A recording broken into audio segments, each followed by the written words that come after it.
سرکار کے قدموں میں گرا ہوا ہے، سرکار کے قدموں کو بوسہ دے رہا ہے۔ ارے جب حبیب یمنی نے سرکار کے قدموں کو بوسہ دیا تو ابو جہل پریشان ہو گیا۔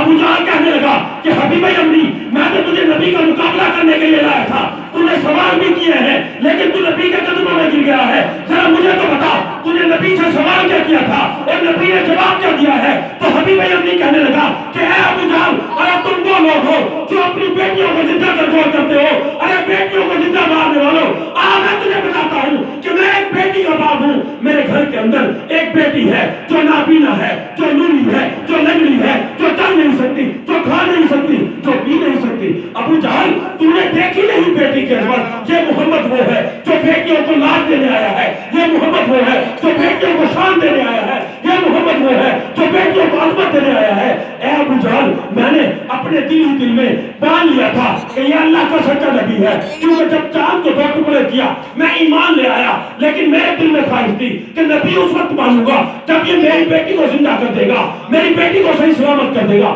میں نے دل میں نبی سے التجا کی، نبی سے فریاد کی کہ اے اللہ کے سچے نبی، میں تو تجھے نبی مان گیا ہوں، لیکن دنیا کو دکھانے کے لیے یہ کرشمہ ضروری ہے، یہ معجزہ ضروری ہے۔ کیا معجزہ؟ ارے نبی یہاں ہے، میری بیٹی وہاں سے ابھی آ رہی ہے۔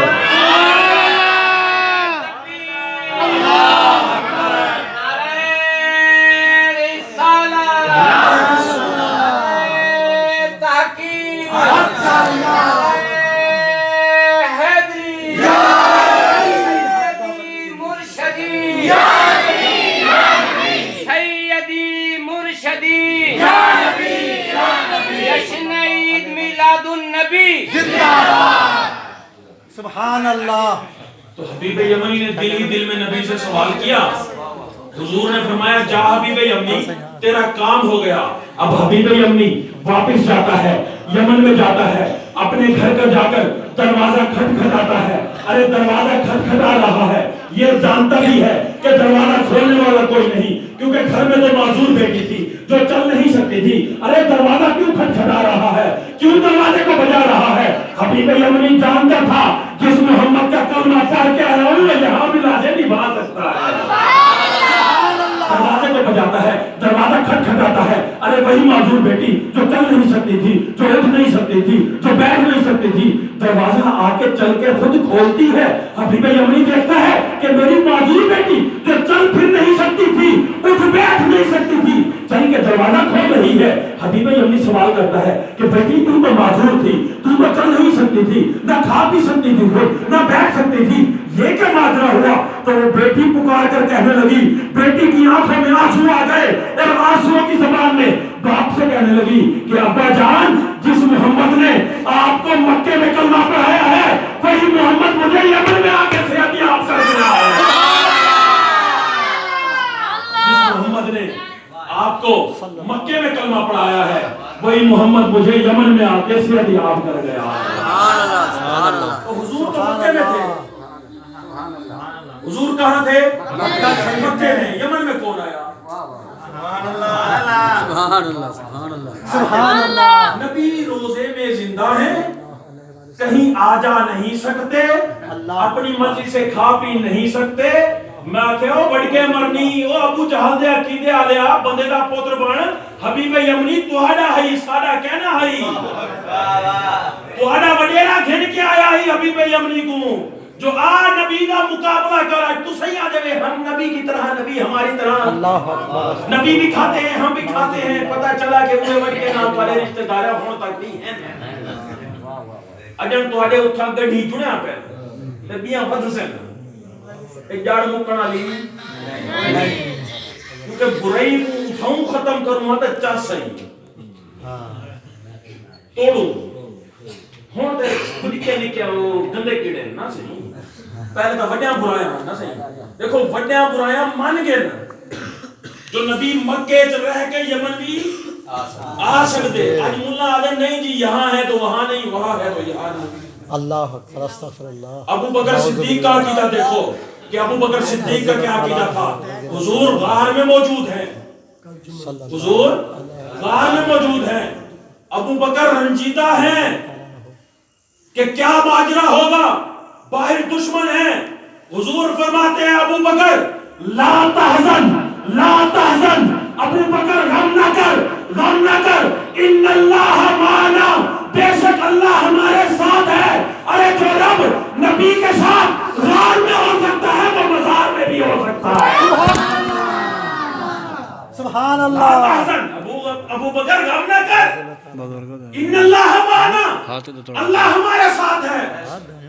اور رب نبی کے ساتھ اگر غار میں ہو سکتا ہے وہ مزار میں بھی سبحان اللہ، تو یہ عقیدہ کس کا تھا؟ ابو بکر صدیق کا، کہ رب ہر جگہ موجود تھا، رب ہوتا نبی۔ سبحان اللہ، بے شک بھائی رب نے نبی کو کسی بھی مقام پر خود سے جدا نہیں کیا۔ یہ ہمارا عقیدہ ہے، سبحان یہ اللہ، ہمارا ایمان ہے۔ سبحان رب اللہ۔ نبی کو اپنے سے کہیں بھی جدا نہیں ہونے دیتا۔ تو دنیا دار نبی کو خدا سے جدا کبھی بھی نہیں کر سکتا۔ بے شک صحیح، بالکل اب جو ٹائم مجھے دیا گیا تھا ٹائم تو ہو گیا پورا۔ کوئی سبحان اللہ، موضوع ابھی پہلا چل رہا ہے۔ سبحان اللہ، موضوع کون سا چل رہا ہے؟ ابھی ختم بھی نہیں ہوا، کیونکہ حضور کی شان بیان صلی کرنے اللہ میں علیہ وآلہ وسلم۔ زندگی ختم ہو سکتی ہے، سبحان لیکن اللہ، محمد کی میم کی تعریف بھی بیان ہے۔ اور بھئی جس نبی کے نغمے رب گائے علیہ وآلہ وسلم، اور رب پورا قرآن نازل کر دے، سبحان کہیں اللہ، نبی کی زلفوں کا تذکرہ کر دے، سبحان کہیں اللہ، نبی کے چہرے کا تذکرہ کر دے، سبحان اللہ، کہیں نبی کے والضحیٰ کے چہرے کا، ید اللہ کے ہاتھوں کا، سبحان ذات صدور سینوں کی باتیں کر دے۔ ہم کون ہوتے ہیں اس کے ذکر کو گھٹانے والے؟ سبحان اللہ، اس کے ذکر کو رب بلند کر رہا ہے تو کوئی دنیا دار اسے گھٹا نہیں۔ یہ عقیدہ ہے ایمان والوں کا، سبحان اللہ، ایمانوں کا نہیں بلکہ ایمان والوں کا یہ عقیدہ ہے۔ ایمان والے کون ہیں؟ سبحان اللہ، اللہ فرماتا ہے یا ایھا الذین آمنوا اتقوا اللہ وکونوا مع الصادقین، کہ اے لوگو، اے ایمان والو، اللہ سے ڈرو، اللہ سے ڈرو، اور سچوں کے ساتھ ہو جاؤ۔ سبحان اللہ، آمنوا اتقوا اللہ، اللہ سے ڈرو، وکونوا مع الصادقین، سچوں کے ساتھ ہو جاؤ۔ سبحان اللہ، ڈرنا تجھ سے ہے، ساتھ سچوں کے ہونا ہے۔ یہ ماجرا سمجھ نہیں آتا کہ بھئی ڈرنا تجھ سے ہے، ساتھ سچوں سے ہونا ہے۔ بھئی تجھ سے ڈرنا تھا، ساتھ بھی تیرے ہوتے، لیکن فرمایا جب مجھ سے ڈرنے لگ جاؤ گے تو سچوں سے پیار کرنے لگ جاؤ گے۔ سبحان اللہ، سچوں سے پیار کرنے لگ جاؤ گے۔ سچے سبحان کون ہیں؟ اللہ، ابو جہل سچا تھا؟ نہیں ابھی بھی امی نہیں، پھر ہو گیا، سچا تھا تو ابو بکر صدیق سچا تھا، سچا تھا تو عمر فاروق سچا تھا، سچا تھا تو عثمان غنی سچا تھا، سچا تھا تو میرا مولا علی سچا تھا۔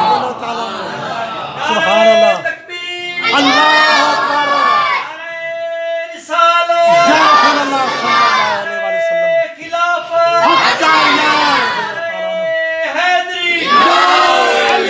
سچا تھا تو خواجہ معین سچا تھا، سچا تھا تو علی حجویری سچا تھا، سچا تھا تو بابا فرید سچا تھا، سچا تھا تو پیر سیال سچا تھا، سچا تھا تو میرے علی سچا تھا، سچا تھا تو خواجہ فرید سچا تھا، ارے سچا تھا تو میرے قاسمی کریم سچے تھے، ارے سچے تھے تو میرے مجبال حضور شاہ کم جمالی کریم سچے تھے۔ ارے انہی سچوں کے ساتھ ہو کر جب یہ لڑی چلتی ہے تو سچوں کے سچے پیرانے پیر دستگیر حضرت شیخ عبد القادر جیلانی کے ساتھ جا ملتی ہے۔ سبحان اللہ، اب میں آ رہا ہوں اپنے دوسرے پر۔ سبحان اللہ، مجھے حکم ہوا تھا کہ اگلا مہینہ 11ویں شریف کا مہینہ ہے تو لہذا ماشاءاللہ پاک کا ذکر لازمی ہونا چاہیے۔ سبحان اللہ، رضی اللہ تعالیٰ، 40 منٹ کی تقریر تقریباً میں نے سیرت پر کی ہے اور انشاءاللہ 1.5 گھنٹے کی تقریر سبحان اللہ، سبحان اللہ، نعرہ تکبیر، نعرہ رسالت، نعرہ تحقیق، نعرہ حیدری، جشن عید میلاد النبی صلی اللہ علیہ حضور غوث پاک رضی اللہ تعالیٰ، بس 5-7 منٹ کیونکہ حکم جس طرح ہوا تو میں بات مکمل کر لوں۔ سبحان اللہ، غوث پاک رضی اللہ تعالیٰ وہ اللہ کے سچے ولی ہیں سبحان اللہ، کہ جن کے آنے کی خوشخبری خود پیارے نبی نے عطا فرمائی۔ سبحان اللہ، سیدنا شیخ عبد القادر جیلانی رضی اللہ تعالیٰ عنہ، آپ کے والد ابو صالح موسیٰ جنگی دوست، آپ فرماتے ہیں کہ جس رات حضرت عبد القادر جیلانی نے میرے گھر میں جلوہ افروز ہونا تھا، اس رات جو ہے ان کی ولادت سے پہلے سرکار دو عالم صلی اللہ علیہ وآلہ وسلم میرے ویڑے میں تشریف لے آئے۔ سبحان اللہ۔ آپ کے ساتھ صحابہ کرام بھی تشریف فرما ہیں، حضور اپنے صحابہ کے ساتھ تشریف لاتے ہیں اور مجھ سے مخاطب ہو کر فرماتے ہیں کہ اے ابو صالح موسیٰ جنگی دوست، تجھے خبر ہے کہ تیرے گھر میں آج کون آ رہا ہے؟ ارے تیرے گھر میں وہ آ رہا ہے جو رب کا بھی محبوب ہے، میرا بھی محبوب ہے، جس کے آنے کی خوشخبری خود محمد مصطفیٰ عطا فرمائے، تو پھر وہ ولی کیوں نہ بنے؟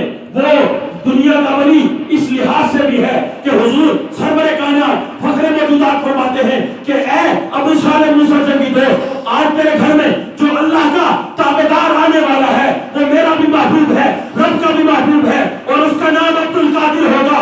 ارے نام بھی خود محمد مصطفیٰ عطا فرمائے، آنے کی خوشخبری بھی خود نبی عطا فرمائے، اور نبی نے خود یہ فرمایا کہ اے ابو صالح، جس طرح انبیاء کے اندر میرا مقام ہے، اس طرح اولیاء کے اندر تیرا عبد القادر کا مقام ہوگا۔ سبحان اللہ، سبحان اللہ۔ جس طرح انبیاء کے اندر مجھ محمد کا مقام ہے، اس طرح اولیاء میں میرے عبد القادر کا مقام ہوگا۔ تو یہ وہ عبد القادر ہیں رضی اللہ تعالیٰ عنہ کہ جن کی جب ولادت ہوتی ہے تو علاقے میں رمضان کے چاند کا مسئلہ کھڑا ہو جاتا ہے۔ سبحان اللہ۔ موسمی حالات کی وجہ سے چاند نظر نہیں آیا، لوگوں کو پتہ نہیں چل رہا کہ چاند نظر آیا ہے یا نہیں آیا، تو علاقے میں یہ بات مشہور تھی، اگر چاند نظر نہیں آتا تھا رمضان کا، کوئی اپنی آنکھوں سے نہیں دیکھ سکتا تھا، تو لوگ کہتے تھے ابو صالح کے گھر چلے جاؤ اور اس کے بیٹے کو جا کر دیکھ لو، اس کی ماں سے پوچھ لو، ننھی سی عمر ہے، گود میں ہے، ماں کا دودھ پیتے ہیں،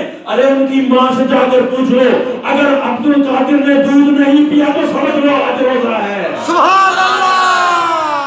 اگر عبد القادر نے دودھ نہیں پیا تو سمجھ جانا آج روزہ ہے، اور اگر وہ دن میں دودھ پی رہا ہو تو سمجھ جاؤ چاند نظر نہیں آیا، تو پتہ چلا عبد القادر ماں کی گود میں تھے تو تب بھی روزے دار ہوا کرتے تھے۔ سبحان اللہ۔